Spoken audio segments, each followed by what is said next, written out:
I'm Charles Hamaker here at Climate Pledge Arena with my good buddy, the voice of Seattle Kraken, Everett Fitzhugh. Everett, you're not worried about this team despite going winless on the opening road trip. Yeah. Why is that, and what positive signs do you see early on with this team? I mean, a multitude of reasons. I think for me, number one, the goaltending has been solid. You know, this team has not allowed a ton of goals in the opening road trip. And I think when you can get solid performances from both your starter and your backup goaltender, I think it bodes well.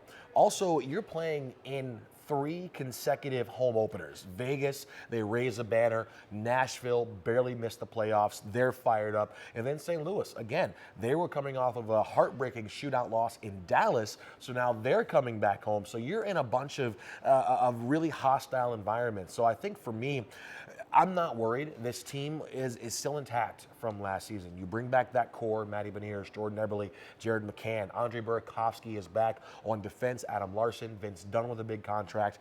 There are so many positives, I think, surrounding this team. And, you know, we remember the NFL when they had 4 preseason games, right? And you play your 3rd game, that's when all your starters get in the game. Well, in hockey, it's only that way for your final preseason game. So for the Kraken, they had one opportunity to get that chemistry together, to build that cohesion. And we saw evidence of the lack of that in the opening road trip. But now I think they're getting back on their footing. You're starting to see this team where they were last year and the habits that they formed last season. You're starting to see those come in right now.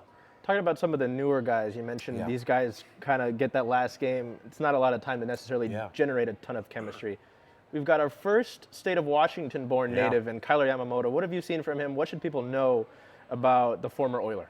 An endless motor. I mean, this guy knows how to skate. He's very skilled. Don't let the size fool you, right? He is a player that can do a lot of good things with the puck. And I think for him to be out of Edmonton, to come here to Seattle, anytime you're playing with the likes of a Connor McDavid, a Leon Draisaitl, an Evander Kane, these world-class players that we've been seeing in the NHL, you know, that's a lot of pressure to be on that top line. But now you're finding him in more of that bottom 6 role, which is not a bad thing. You know, you can tell that he's thriving in that role. He's comfortable in that role. And you're already seeing the way that he carries himself on the ice suits his game. So he's fitting in well to this locker room. And I think for him, I mean, Kailer Yamamoto, I think, is going to end up being a really good piece to replace a lot of that depth that was lost last season.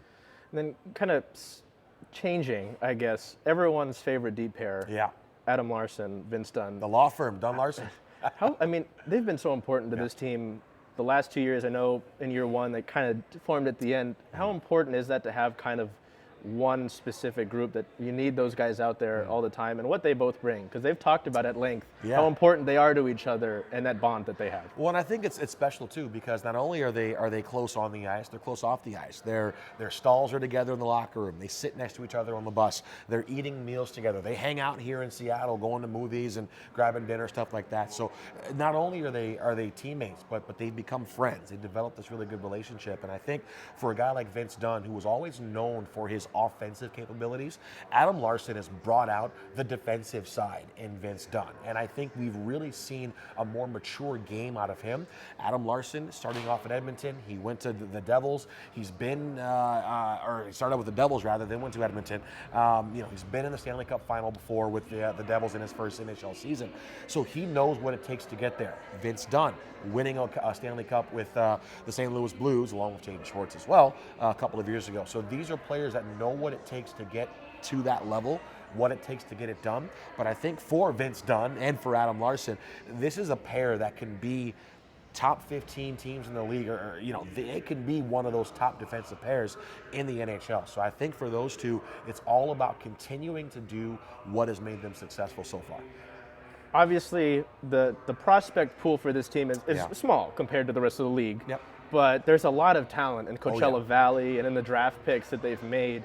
What can you say about what you've seen? Because obviously we had Dev Camp here, we had a rookie camp, and that Coachella Valley team, they lost their home opener, but they should be a really fun team to watch throughout the course of the year, and a lot of those guys could be ready to come up here at a moment's notice. Well, and that's the thing, too. That is what Ron Francis was trying so hard to do when you're building this team. It's a marathon. It's not a sprint, and you need to develop from the minor league system. Unlike the NBA, unlike football, you have that pipeline. You have to develop from the ground up, from your minor league system up think Seattle Mariners, right? We're seeing some of these Mariners players coming out of Tacoma, coming out of AA baseball over the past few years because of that development. Well, we're getting that here in Seattle as well. Coachella last year, in their first year, they make it all the way to the final game of the Calder Cup championship, double overtime, and they lose to her. I know, they lose to Hershey, but so close. But you've got the reigning AHL Rookie of the Year, Ty Karche, who's now up here. But you've got so many players down there that are capable, that can fill in at the NHL level, but that can also perform well and admirably at the American League level as well. And then just to wrap up, I've been here in Seattle for 3 years now. From your experience, what can you say about this city's fan base and how much they've accepted this team and grown to love it? Oh, the fan base here is awesome. I tell the story all the time. I grew up in Detroit, late 90s. The Red Wings were winning back-to-back Stanley Cups. In my lifetime growing up, the Red Wings made 26 consecutive trips to the Stanley Cup playoffs. Playoff hockey was expected where I come from. 3 years here in Seattle, I'm seeing that same passion from our fan base. I'm feeling that same energy that I felt in June of 97 and 98 when the Red Wings were playing Philadelphia and Washington for the Cup. And I think that's something to be said about the passionate fans we have here in Seattle, about the sports culture that we have here in Seattle. This town is becoming a hockey town. And I think that playoff run last season really helped establish Seattle as a hockey town, as an NHL market, and it's only going to get bigger. So our fans have been great. I've loved the support. It's been awesome to see, and I want to see more decals and jerseys and hats and sweatshirts all around town. And this already is getting a reputation around the league of having some of the best fans and being one of the best markets we have in the NHL. That'll do it from Chuck and Everett here at Climate Pledge Arena, and I'll even do a finger guns from my butt Everett.